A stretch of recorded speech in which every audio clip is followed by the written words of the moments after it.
let us talk about two major dimensions of freedom discourse. One dimension is the notion of freedom of speech, ranging from a universal value of absolutist freedom to a culture-specific value of relativist freedom. Another dimension is the nature of communication, which ranges from a national sphere to a global sphere. Nowadays, globalization and development of information and communication technology precipitate people in the whole world connected unprecedentedly. Dialogue and deliberation take place across cultures and identities more often than within cultures and identities, altogether with divergence on understanding of freedom, tending to create cultural and ideological clashes around the world. One typical example is a well-known incident happened in 2005, the cartoon controversy. The Danish newspaper Jyllands-Posten published provocative caricatures of the Prophet Muhammad, which aroused fierce reaction from Muslim groups.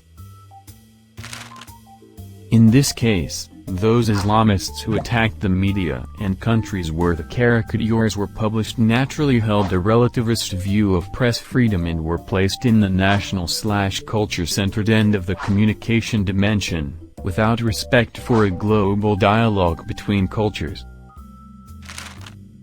However, those Western press freedom advocates, who insisted that publishing of the cartoons can under no circumstances be denied on grounds of principle, were typically found in the same end of the communication dimension with the Islamists, placing themselves beyond reflection and thus turning against the idea of liberty as an open and tolerant approach.